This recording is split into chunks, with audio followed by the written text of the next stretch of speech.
Boa noite, Teresópolis. Hoje uma novidade. Antes o nosso programa era sempre ao vivo às segundas.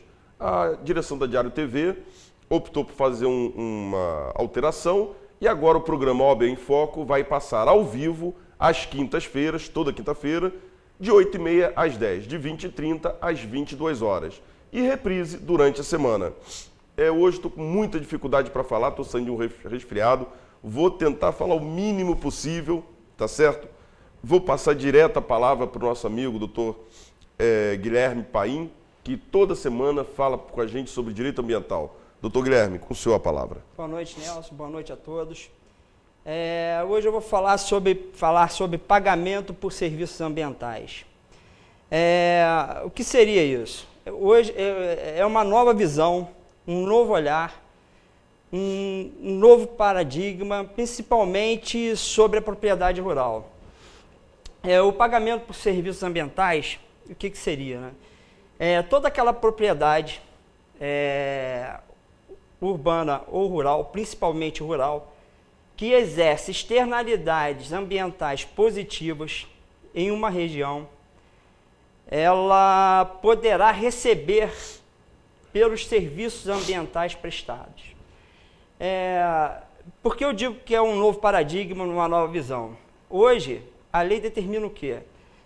Se você tem uma propriedade que ela possua determinadas características naturais, você deverá manter aquela propriedade sob pena de responder penal, civil e administrativamente pelos danos causados. Sob esse novo enfoque, sob esse novo olhar, aquele proprietário rural que tem uma propriedade que ela tem determinadas características naturais e que traz algum benefício para uma região, ou que abastece um manancial de água, ou com o seu manancial de água abastece uma região hidrográfica, com as suas nascentes abastece um rio, ele poderá passar a receber um apoio financeiro e um apoio técnico para manter e recuperar essa área. Um exemplo disso hoje é o projeto da Agência Nacional de Águas, que é o provedor de águas. O provedor de águas, ele, salvo me engano, acho que já na bacia hidrográfica do Rio Guandu, ele já está sendo utilizado. É exatamente isso. Se existem propriedades naquela bacia hidrográfica, principalmente, eu vou dar o exemplo do Rio de Janeiro, né, que é a bacia hidrográfica do Rio Guandu, que abastecem as represas ou as companhias, as concessionárias de serviço público de fornecimento de água. Então, o que acontece? Essas propriedades hoje, elas passaram a receber um incentivo e um apoio do governo para que recuperem suas nascentes, que recuperem suas áreas de preservação permanente e passam a receber um valor mensal relativo àquele serviço ambiental prestado. Isso é importante porque você imagina só, o tratamento da água hoje não é uma coisa barata, é caro, as concessionárias de serviço público gastam muito dinheiro com tratamento de água. Então, quando eles passam a tratar a água lá no seu nascedouro, lá onde que ela é gerada, e vem tratando da água até aos locais de tratamento, esse custo para o tratamento de água vai ser muito menor, vai ser ínfimo em relação a isso. Com isso, a água melhora em qualidade e em quantidade, podendo assim também continuar investindo naquelas propriedades, gerando assim um ciclo contínuo de melhoramento. Então, cada vez a tendência é melhorar aquela região. Então, diante desse novo enfoque e desse novo olhar, principalmente sobre o proprietário rural, ele passará, vamos dizer, de vilão a herói. Ele passará a receber determinados valores para manter aquela região, a sua propriedade e abastecer aquela região. Agora, isso aqui também ele não só ocorrerá por iniciativa, por exemplo, do poder público, pode ocorrer também por iniciativa do poder privado também. As pessoas, imaginem só, uma determinada região, uma única propriedade que abasteça com seu manancial, com suas nascentes, um determinado rio que perpassa ou passa por toda uma região. Aquelas pessoas que são beneficiadas, que têm o interesse de manter aquela água em condições de uso com a melhor qualidade no seu uso, o que poderá acontecer? Essas pessoas poderão se reunir e ajudar aquele proprietário a manter aquela propriedade, pagando um valor para ele, mensal ou o que for combinado. Outro exemplo também é a reserva legal. Todos nós sabemos que todo proprietário de um imóvel em área rural deverá destinar 20% da sua propriedade para este fim. Então, o que acontece? Uma determinada propriedade, ele destinou 50%, e existem tantos outros imóveis no seu entorno, ou propriedades, então cada um poderá pagar, pela diferença dos 30%, uma fração naquela propriedade, poderá pagar um aluguel. Então, o cara não necessariamente ele terá que destinar os 20% em sua propriedade. Ele poderá destinar essa fração da sua propriedade em uma outra propriedade e pagar um aluguel por isso. Então, isso seria pagamento por serviços ambientais. Essa nova visão, isso é de suma importância, porque todos nós sabemos que, na realidade, meio ambiente é na propriedade dos outros, né? Falando assim, a realidade é essa. Então, todo mundo acha que meio ambiente é só na propriedade do vizinho. Na minha, não. Se cortou uma árvore, o cara fica enlouquecido, liga para o IBAMA, né, e tudo. Com isso, não. A partir desse novo enfoque, há um interesse dos proprietários em imóveis, principalmente em área rural, de manter e preservar as suas áreas, a área ali destinada no seu imóvel para tanto. Então, é de suma importância essa mudança de visão, que não só se dê o ônus, mas que se traga o bônus para aquele que preste serviços ambientais. É muito importante mudar esse paradigma, é muito importante mudar essa visão. Não é só punir, não é só cobrar, não é só exigir. Estas pessoas, principalmente o proprietário em área rural, ele deve sim ser reconhecido como um prestador de serviços ambientais. Porque no geral, ou a maior parte de toda a propriedade em área rural, ela exerce essa função. Ela é responsável por manter os recursos naturais, até em função da própria área urbana, do próprio território de nossas cidades. Nelson, essa seria a mensagem de hoje. Boa noite a todos. Espero que, a partir de hoje, as pessoas comecem a olhar o imóvel rural, a propriedade rural, sob um novo olhar, que eles são prestadores de serviços ambientais. Boa noite a todos. Muito obrigado. Guilherme, muito obrigado pela sua participação. Hoje, como eu falei, eu estou com muita dificuldade até para respirar por conta dessa gripe que eu estou saindo dela agora, desde sábado passado com febre. Por isso, eu pedi ajuda hoje aqui, convidei o meu amigo, professor, navegador, Dr. Hélio Paim. Dr. Hélio Paim, ele virá no próximo bloco, vai estar aqui com a gente, programa ao vivo, 2742-0206. Se você tiver alguma pergunta a fazer com o Dr. Hélio Paim, essa é a oportunidade. Ele vai estar falando sobre o exercício da advocacia novamente, vai falar sobre isenção de custas para idosos. Fique com a gente, que o assunto vai ser bastante interessante. Faremos um pequeno intervalo comercial e voltamos já já.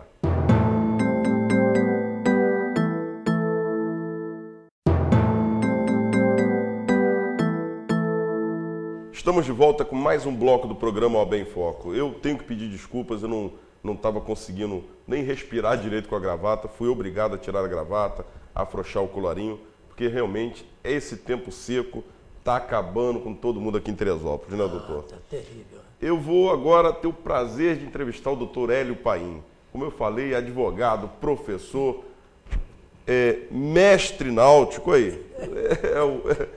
É o meu herói agora, doutor Hélio Paim. Doutor Hélio, na nossa última entrevista, nós terminamos e o senhor ficou com uma coisinha para falar que não deu tempo no último programa, que era sobre a taxa judiciária, sobre a lei 3.350 de 99 que o senhor quer falar. O que o senhor tem para dizer para a gente dos dois itens? Realmente, primeiro, boa noite. Boa noite aos que estão nos vendo e ouvindo. E a taxa judiciária, que é o que encarece as custas de um processo. A taxa judiciária é de 2% sobre o valor da causa e um mínimo de 50 e poucos reais. Essa taxa judiciária foi instituída na época, para que se fizesse o Palácio de Justiça no Rio de Janeiro, Tribunal de Justiça, hoje Tribunal de Justiça.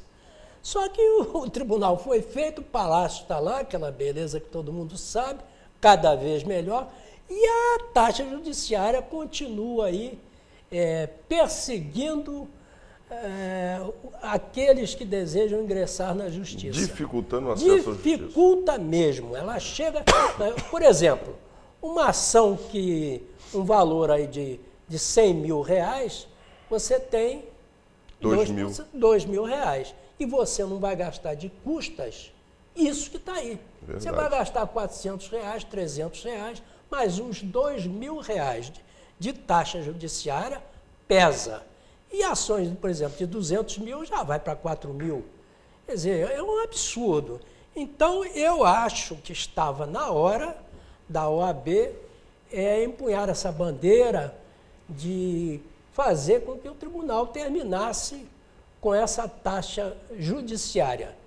Eu diria até que é um câncer. É um câncer no judiciário a manter essa taxa judiciária, porque ela realmente, ela pesa muito no bolso daqueles que necessitam ingressar no judiciário. Ora, se a justiça deve facilitar com que as pessoas tenham acesso a ela, não há como dificultar com essa taxa judiciária, que isso é um absurdo. Agora, o outro ponto que também ficou pendente, e hoje eu faço questão de trazer aqui, é a Lei 3.350, de 29 de dezembro de 1999. Essa lei foi instituída no governo do Estado, é uma lei estadual. Ela foi instituída e no seu bojo ela traz benefícios para aqueles que têm mais de 65 anos. 65 anos ou mais. Quais são esses benefícios? Isenção de custas. Por exemplo, se eu desejo ingressar no judiciário com uma ação, eu faço prova de que eu tenho mais de 65 anos e que tenho rendimentos, vejam bem, rendimentos ou vencimentos inferiores a 10 salários mínimos mensais. Aí é que está o pulo do gato. 10 salários mínimos mensais. Seriam mais ou menos hoje R$ 5.100. Então, eu tenho 65 anos ou mais e ganho menos que 10 salários mínimos mensais, eu faço jus aos benefícios desta lei, que não é gratuidade judiciária, não. Gratuidade judiciária é para a pessoa pobre, hipossuficiente, aquele que, segundo a justiça, condições miseráveis e que não tem condição de pagar as custas sob pena de prejudicar o seu próprio sustento. Essa lei não tem nada a ver com isso. Ela trata exclusivamente da isenção de custas. E tem mais, não para aí não. Aí, essa lei beneficia também a estas mesmas pessoas que têm mais de 65 anos e ganham menos de 10 salários mínimos mensais. Elas são isentas do pagamento de emolumentos em cartórios. Vejam bem, senhores, o que são os emolumentos? Escrituras públicas, registro de escrituras públicas. Agora eu estou mexendo com cartório. Eu mesmo, agora há pouco tempo, tive que me aborrecer num cartório para fazer valer o direito que essa lei me dá. E as leis são boas e elas são vivas quando nós fazemos com que elas sejam cumpridas.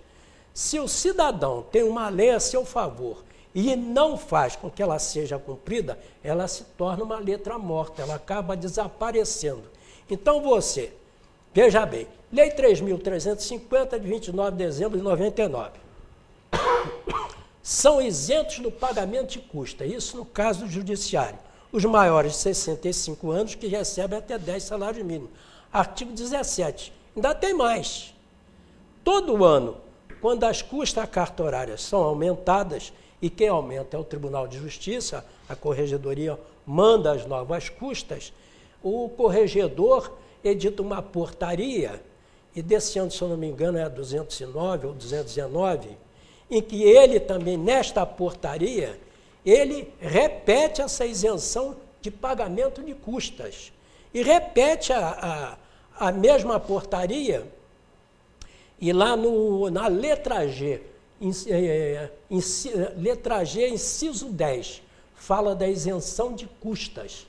Então, se você pretende entrar no judiciário, tem mais de 65 anos, ganha menos de 10 salários mínimos, você, mensais, não é anual não, é mensal, você faz a prova através do seu contra-cheque ou através do seu imposto de renda, de que você faz jus àquela lei de isenção e requer ao juiz que não pode negar. Se o juiz negar, o advogado recorre e ele terá a sua isenção garantida.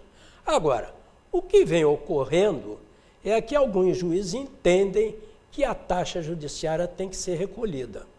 E, normalmente, eles até facilitam em 2, 3 vezes. Eu estou preparando um requerimento à Corregedoria de Justiça, levantando essa situação a fim de que ela possa esclarecer de vez, pois se o cidadão ele não paga custas e não paga emolumentos, eu acho também que ele não deve pagar a famosa taxa judiciária, ele deve ficar isento. No caso dos cartórios extrajudiciais, você tem que fazer valer o seu direito. Você não pensa que você vai chegar lá e requerer que eles vão te dar de graça, não. Eles vão criar dificuldade.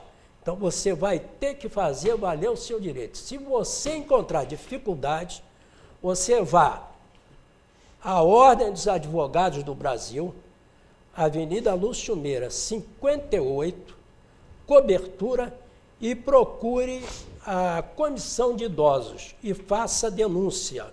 Aliás, eu tenho, Nelson, eu já pedi à Comissão de Idosos... Doutor Eduardo Bruno. Doutor Bruno, que tomasse providência junto ao juízo da vara de idosos, que é mesmo da juventude, né? E menores, para que ela tomasse essa providência para que fosse colocado na porta dos cartórios extrajudiciais essa lei. Porque se essa lei tiver colocada na porta, lá em lugar visível, o cidadão chega, eu quero isto aqui, que se cumpra essa lei. Isso tem que ser cumprido. Uns cartórios cumprem, outros criam um caso, outros usam de dificuldade para ver se o sujeito paga, mas o cidadão tem que fazer valer o seu direito. Ao chegar no cartório, olha, eu quero registrar esse título e a lei me favorece, Lei 3.350, com a nova redação dada pela Lei 4.530 de 2005, né? Lá no inciso 5º e 9º, os atos notoriais ou registrais efetivados em favor de maiores de 65 anos que recebam até 10 salários mínimos. Agora, veja bem, isso é individual. Eu não posso pedir isso para terceiro. Eu tenho que pedir para mim. É coisa minha, de meu interesse, em nome próprio. Tá certo. Mas eu acho que está bem explicado, né? Tá, muito bem explicado. Deixa eu fazer 2 perguntinhas para o senhor, doutor. O senhor falou aí primeiro da diferença de isenção de custas e de justiça gratuita. Né? Na justiça gratuita a gente fala de hipossuficiência. Eu tinha uma noção de hipossuficiência não relacionada à miserabilidade, apesar do texto de lei dizer miserabilidade. Claramente, miserabilidade. Né? Apesar do texto de lei dizer miserabilidade. Eu tenho uma noção de hipossuficiência ligada à relação de quanto a pessoa ganha e quanto ela gasta para manter uma família. Exemplo, uma pessoa pode ganhar R$1.000 por mês, morar sozinha, tá certo? E ter dinheiro para pagar as custas judiciais. Outra pessoa pode ganhar R$10.000, mas ser casado, ter 10 filhos, ter adotado mais 3, entendeu? E esses 10 mil passa a não ser suficiente para que ele mantenha aquela família dele. Sua família. Não é verdade? Então, apesar dele ter um salário 10 vezes maior, na minha visão, ele é hipossuficiente, sem ser miserável. E ele faria jus à justiça gratuita. O que ocorre é o seguinte, o tribunal deixa muito a critério do juiz essa apreciação, né? É aí que eu quero chegar. Isso é que está... Isso é que... Porque se estabeleceu de princípio que seria hipossuficiente ou seria miserável. Até o termo é muito mal empregado pela lei. Eu acho que a lei falha quando ela diz miserável perante a lei. Isso já toca o cidadão, já põe o cidadão numa situação e a difícil, declaração, você né? fica sem jeito de assinar. Que ele tem que assinar. Isso já constrange a pessoa. Já constrange. Que é miserável. Que é miserável. Quer dizer, é uma situação e eu acho que isso devia até ser banido. E até porque o princípio da lei era o seguinte, a simples afirmação de que não pode pagar já seria suficiente. Isso foi banido, isso não é mais aceito hoje. Então eu acho que, na proporção que o magistrado ele entende que aquela pessoa, mesmo ganhando 5 ou 10 mil reais por mês, não consegue, às vezes doente, às gasta vezes 5 mil de remédio.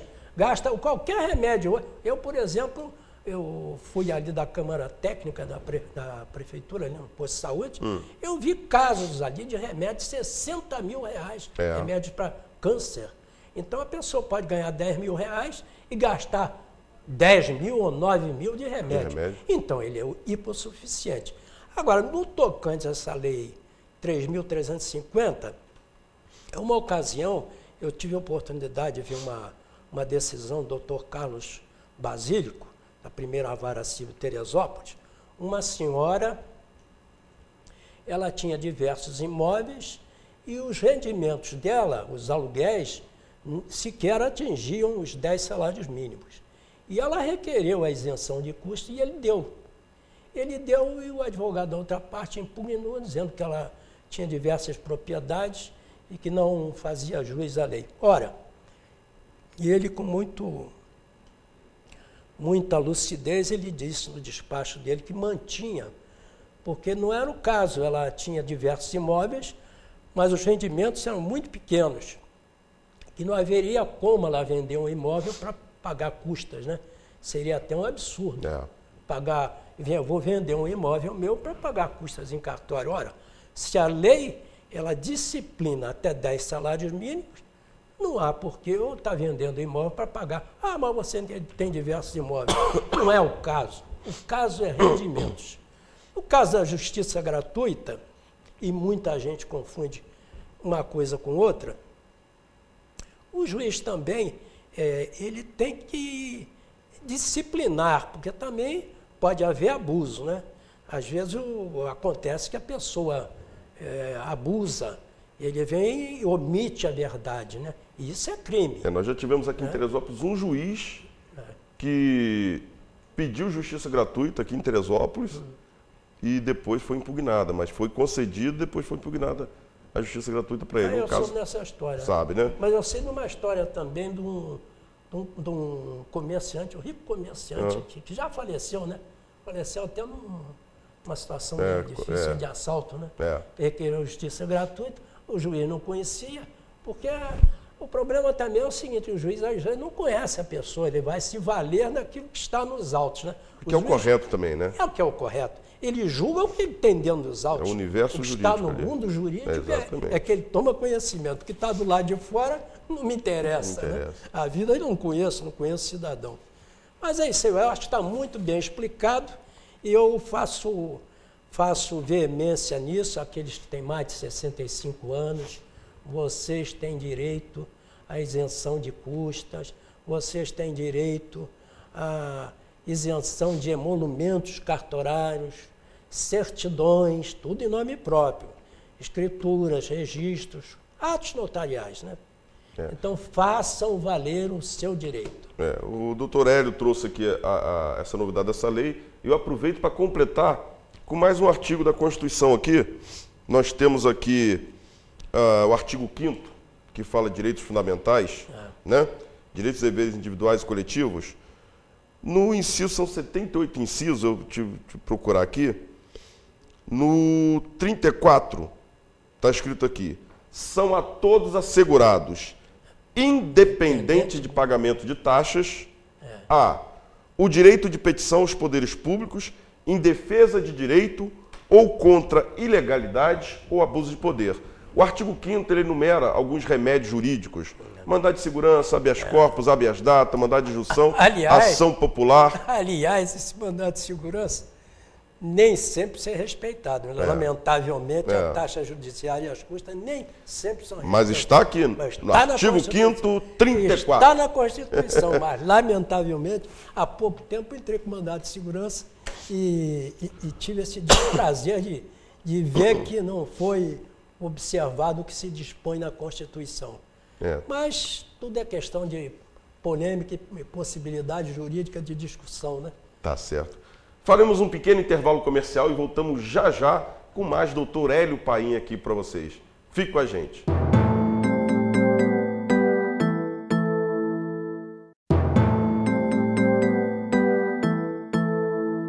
Estamos de volta com mais um bloco do programa OAB em Foco. Doutor Hélio, professor Hélio, deixa eu lhe fazer uma pergunta. Antes de abordar aqui a Lei 8.906, que é nosso estatuto da advocacia, eu fui indagado essa semana por um ponto, uma questão que me chamou bastante,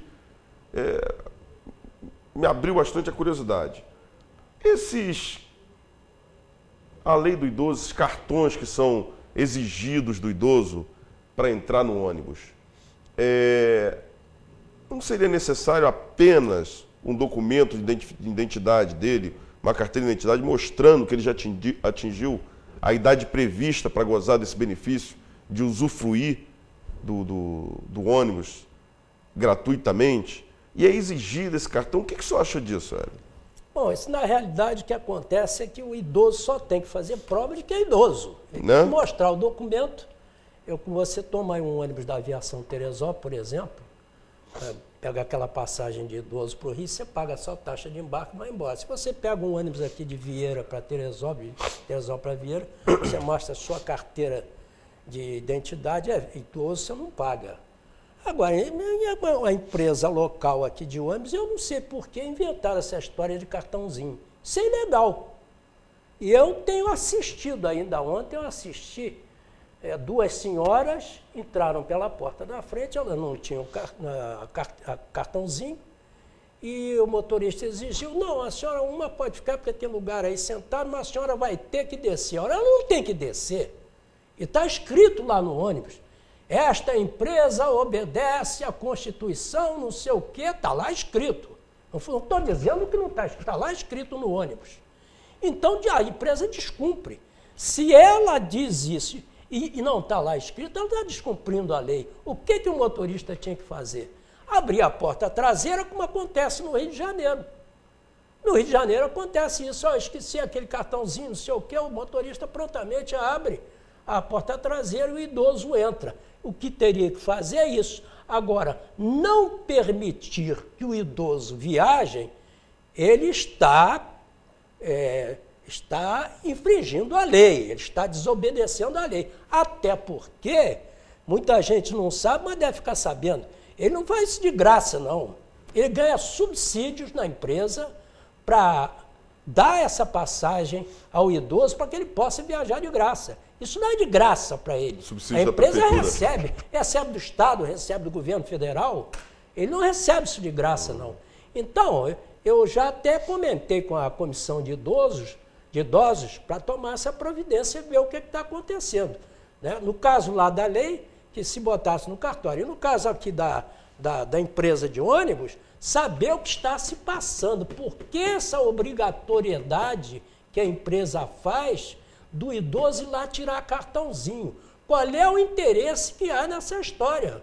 Porque eu não vejo, eu não encontro razão nenhuma na lei para se exigir de alguém que, para exercer o seu direito, tenha que portar um documento da empresa. Eu acho isso um absurdo. Já comentei isso na comissão de idosos. Acho que está bem explicadinho. Muito bem explicado. Abriu um ponto bastante interessante. E aí vai a dica. Em caso de a pessoa for ser constrangida na situação, chama a polícia militar, na hora, não deixa nem o ônibus sair do lugar. A lei me garante o direito de de andar de graça e eu estou sendo coagido aqui a sair do ônibus, não sei o quê, porque não pode ficar em pé, ele que abre a porta de trás. Essa é a minha instrução. Porque eu faço isso. Se tiver que fazer, eu vou lá e faço. A hora que o cartãozinho não sei o quê, nunca aconteceu.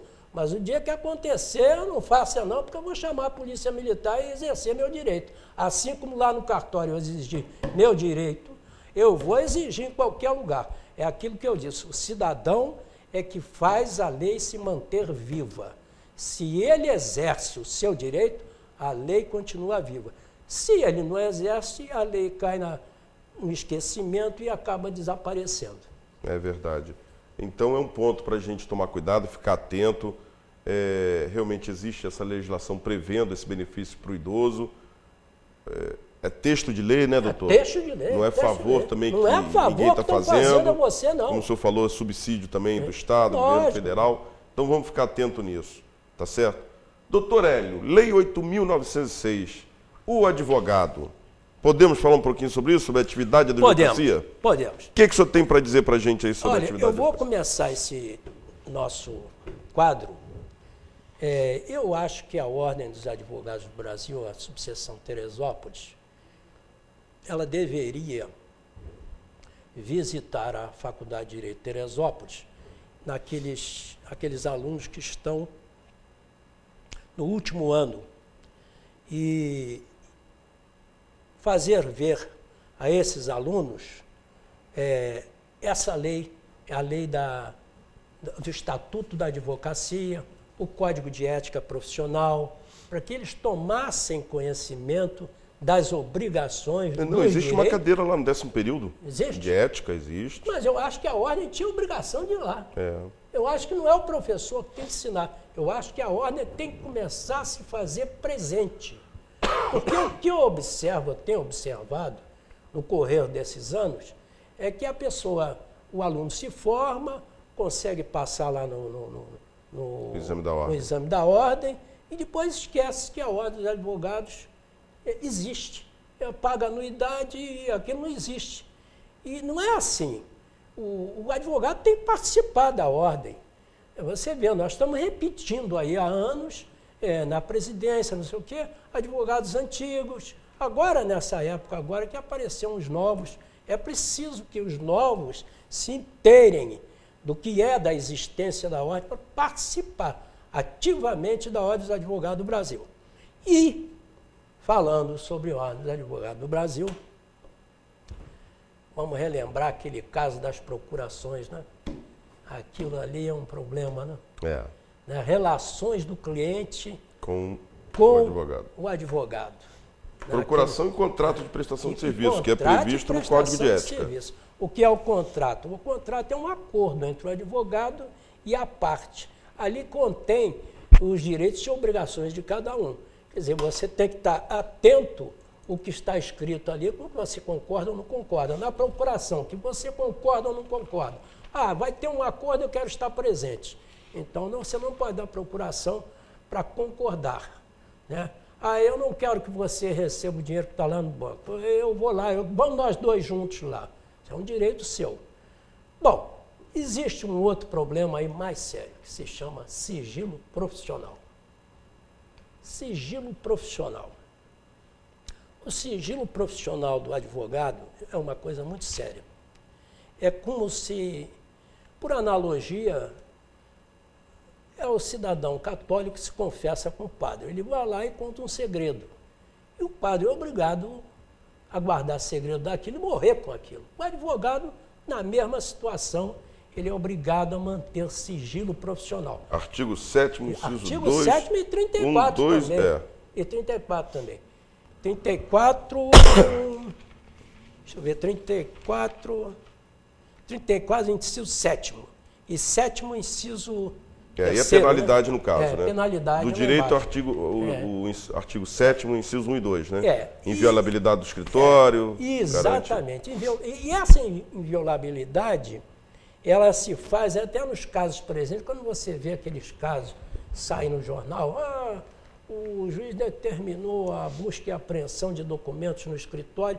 Essa busca e apreensão só se faz com a presença de membros membros da Ordem do Advogado do Brasil. A da polícia Comissão não de pode, Prerrogativas. de prerrogativa. A polícia não pode chegar lá com mandado judicial e invadir o escritório de advogado e pegar documento, não. Senão é nulo o ato, né? É nulo o ato. Não, anula lá o flagrante, anula tudo. Então você vê que é uma situação muito séria. Então, quando o indivíduo, a pessoa procura um advogado, você vê que ele se reserva naquele cantinho e escuta o seu cliente. Aquilo que se passa ali morre. Ali morre. Há pouco tempo nós tivemos um colega nosso em determinada comarca, que foi, o juiz queria que ele falasse, ele disse, eu declino do meu direito, eu faço valer o meu direito de não revelar aquilo que me foi confiado. O advogado, no exercício da profissão, não está obrigado a depor sobre fatos que lhe venham do seu cliente por contado em escritório. Né? Porque advogado não é testemunha. Não é testemunha. Ele é o braço técnico do réu. Tanto é que eu posso, por exemplo, o senhor será testemunha disso aqui? Eu não. Não. O advogado é a única pessoa que pode dizer, houve um acidente de trânsito aqui. Aí o advogado, o senhor é testemunha. Eu não. Eu sou advogado, eu não sou. Se ele quiser, né? De repente, uma pessoa que é cliente dele, ele vai dizer, não, eu não posso ser testemunha desse fato.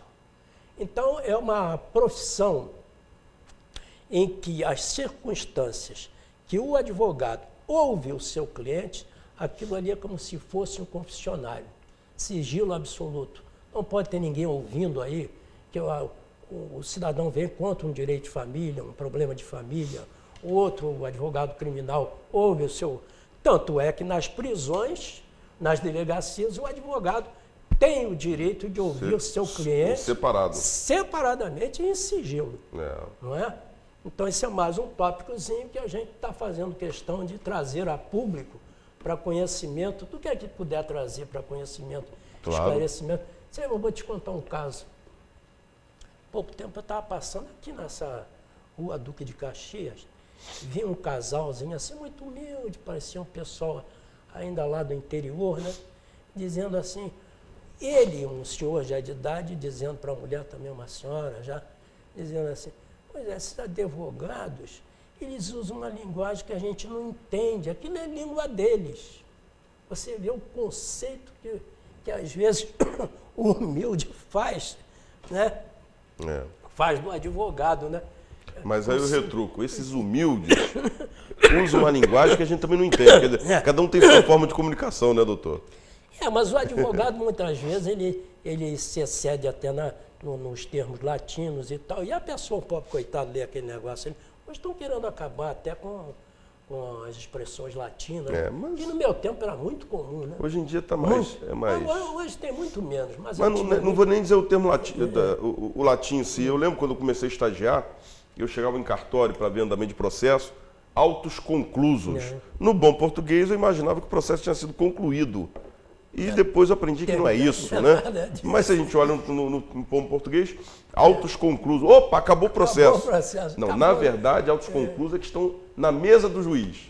Basicamente é isso. Está sendo analisado pelo juiz, aguardando um despacho, aguardando alguma coisa. Não é isso, doutor? Quer ver? Vou te fazer vou contar um outro caso para você. Carta itinerante. Você ouviu falar sobre isso? Não. Carta precatória, não? A história é a seguinte. Eu, na minha vida profissional, tive uma. Eu era advogado num banco. É precatória? Calma, eu vou chegar lá. Eu era advogado num banco e era aquela época de inflação muito elevada, né? Que o sujeito, você dormia com uma moeda, acabava com outra no dia seguinte, era outra, né? Então, se fazia muita busca e apreensão de veículo, né? Os veículos alienados, né? E tinha lá um cidadão naquela comarca, ele, naturalmente, pela época, enfrentou suas dificuldades, mas eu era advogado do banco, eu tinha que apreender o carro que ele pagava, né? E o cidadão está lá em Mangaratiba, o cidadão está não sei aonde, o carro foi visto não sei aonde. Quer saber uma coisa? Eu queria um juiz que ele me desse uma carta itinerante de busca e apreensão. No lugar que eu chegasse, encontrasse o carro, eu ia lá distribuir, eu vou apreender o carro, acabou. Carta itinerante. Ontem eu estava comentando isso com os advogados, não conheciam isso. Carta itinerante.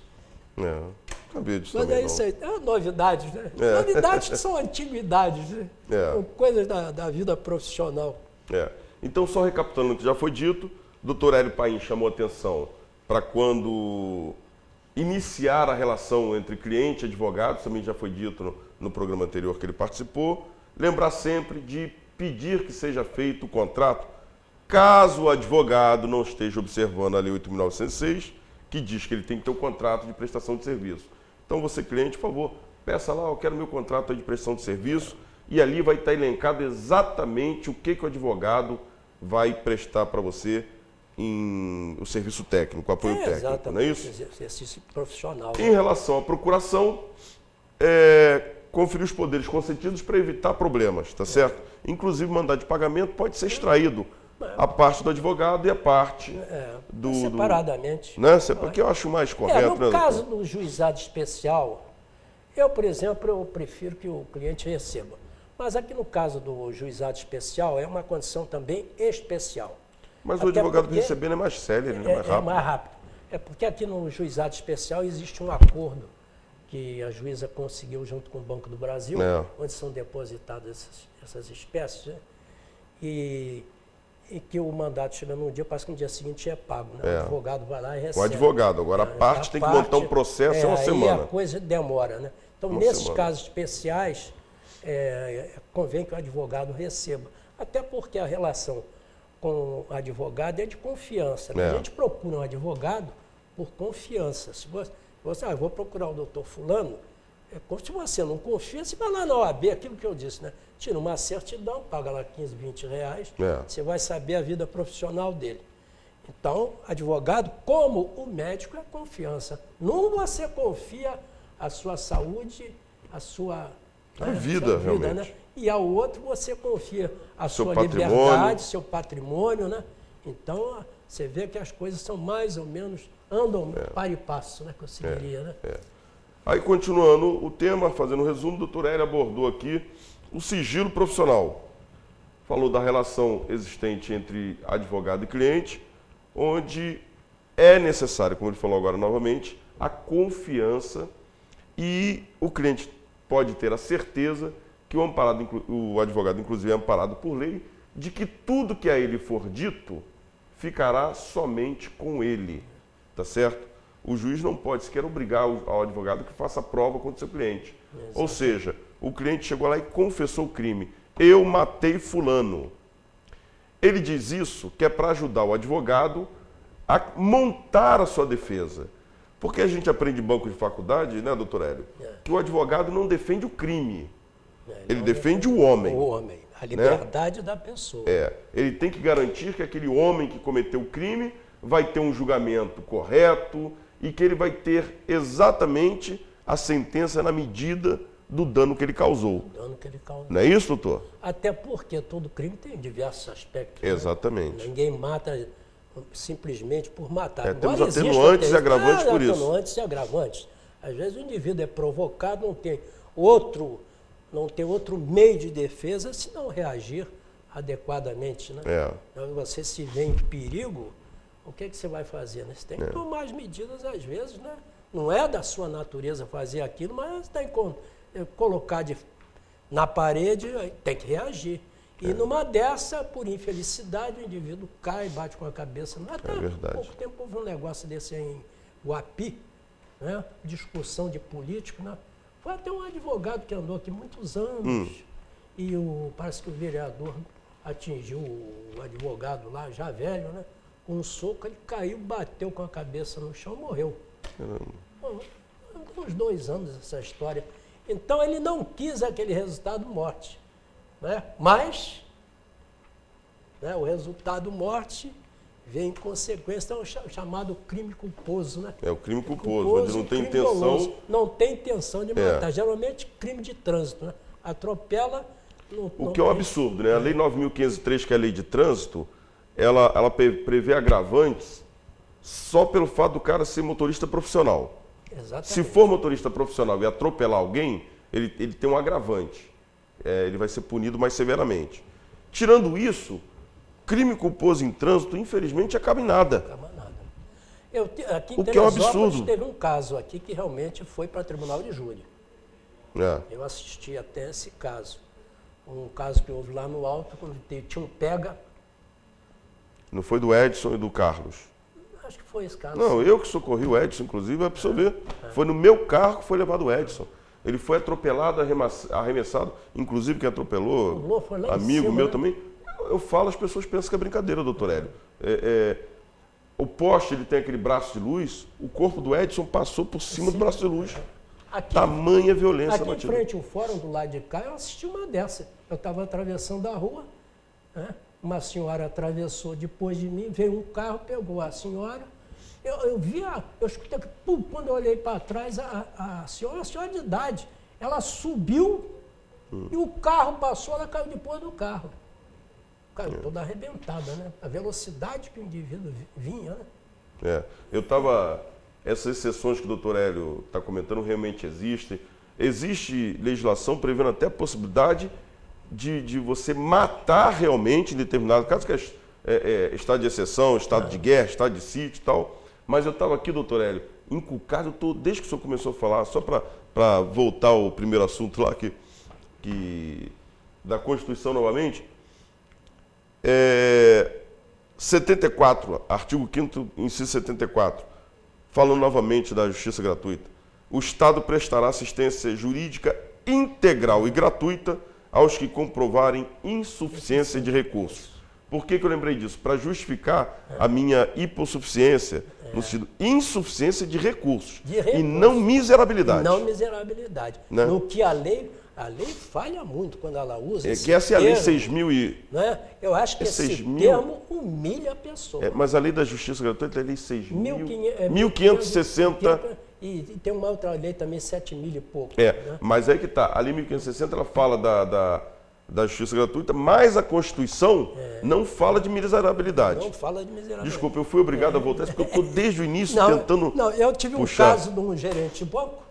O gerente de banco, eu pedi justiça gratuita e consegui. Eu provei que ele não tinha condições. Por essa situação, né, de doença, não sei o quê.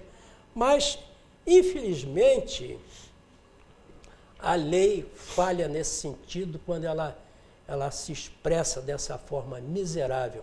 Eu acho que isso humilha. Isso tinha que ser banido no nosso código, né? Da própria legislação, né? Ser banido essa expressão miserável. E a pessoa já não tem agride, nada, né? realmente agride. Né? Agride-se. Amigos, precisamos fazer um pequeno intervalo comercial e voltaremos em seguida, rapidinho, com o último bloco do programa OAB em Foco de hoje. Fique com a gente, não saia daí, vai ser rapidinho.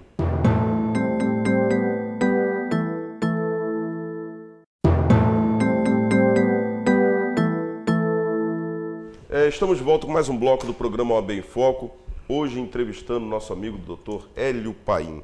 Vou começar esse último bloco fazendo um comentário do que foi dito aqui.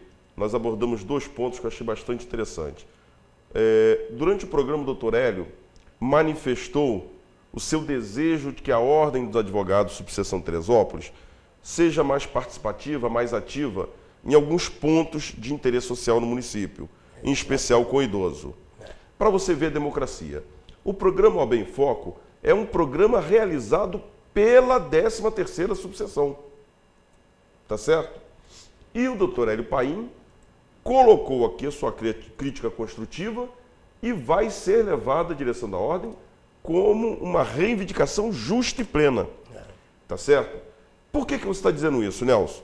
Para dizer o seguinte, já falei diversas vezes, o programa OAB em Foco não é do Nelson.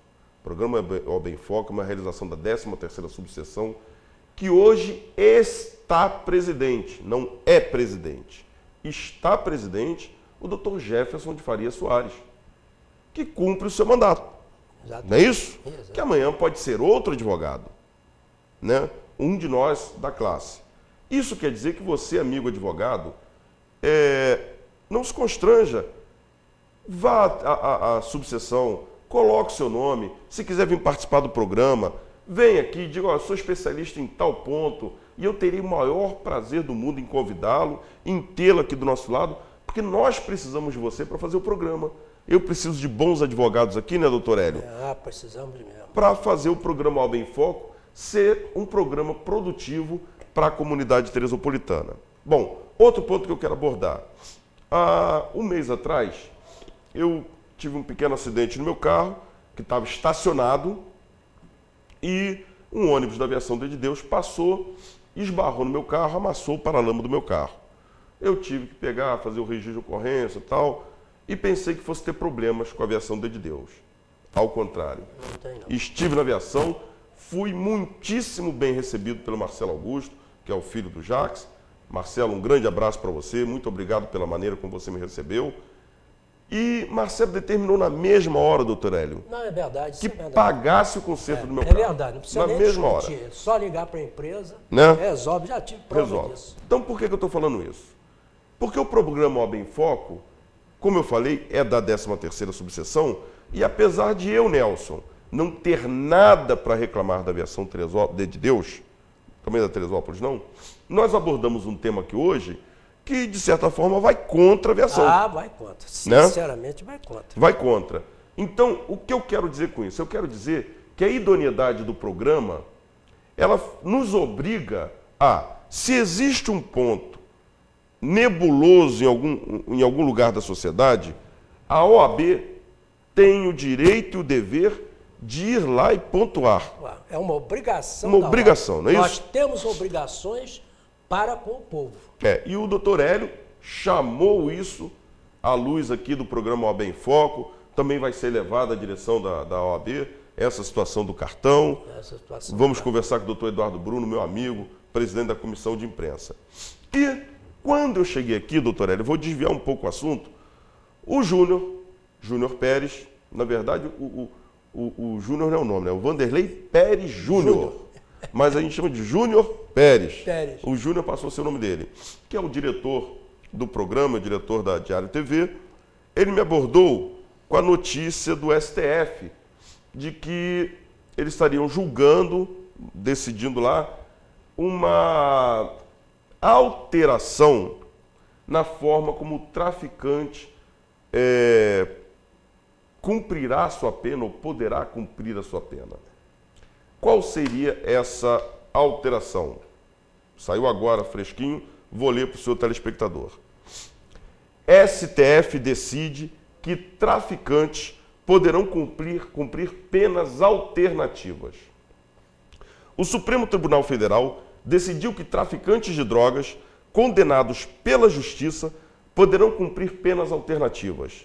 Por 6 votos a 4, os ministros declararam inconstitucional o artigo 11.343, que proíbe a este tipo de crime pena de prisão convertidas em medidas alternativas.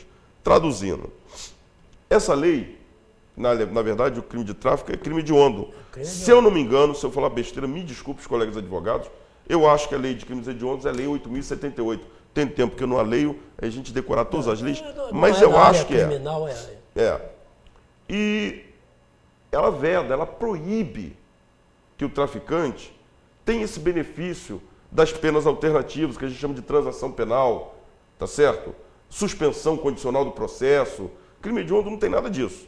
A pessoa cometeu um crime de hediondo, ele vai ser julgado, processado, condenado e, em caso de condenado, quer dizer, quando será condenado não, ele pode ser absolvido, mas em caso de condenação, ele irá cumprir a pena. Só que o STF decidiu hoje que traficante não mais está exposto ao texto do artigo 11.343, que proíbe pena de prisão convertida em medida alternativa à transação penal. O que o senhor acha disso, doutor Hélio? Eu lamento profundamente. Eu agora estava lembrando, o Brasil hoje, não só o Brasil, como a América do Sul, vive uma situação difícil. Você vê o Rio de Janeiro, o que está acontecendo na cidade do Rio de Janeiro, tudo em razão do tráfico. Eu acho que se a lei amolecer, a coisa vai piorar. E eu faço um retrocesso há muitos anos atrás na Itália. A Itália, quando... Do Falcone? Lembra do Falcone? Claro. Lembra? A Itália teve que tomar medidas drásticas. Explodiram o carro dele. Leis excepcionais para acabar com aquela situação. E acabaram. Morreu até ministro, aquele ministro. Sim, pegaram com um pulso forte lá. Mataram o ministro. A máfia. Quer dizer, nós estamos presenciando hoje uma tomada... Um retrocesso. O crime está tomando conta aí, Deus que me livre e guarde, mas é isso que a gente está vendo aí. Não há o que negar, o que está evidente. Né? Então, se a lei não coibir de forma veemente, porque o juiz cumpre a lei. Se a lei diz isso que está aqui, e o traficante chega lá e não é obrigado a dar uma pena alternativa, é um indivíduo perigoso, não é possível. Eu tenho a impressão que deve ter algum engano aí, vou até fazer uma ressalva, hein? Eu até quando... Porque quando o Júnior abordou... Eu já fico... eu tinha lido no jornal a possibilidade, mas eu tinha lido até de forma diferente. Eu tinha visto que o usuário ele já seria direto encaminhado para a pena alternativa, tá certo? Porque é crime fazer uso, apologia, não é só traficar. Então, o uso, a pessoa que usa também é passível de uma condenação. E para ele seria uma pena alternativa. Mas não, o Júnior me chamou a atenção e disse, não, Nelson, é para o traficante. E realmente me parece que permitir que uma pessoa que esteja fazendo tráfico de entorpecente tenha sua pena convertida em medida alternativa, me parece até estimular. Estimular.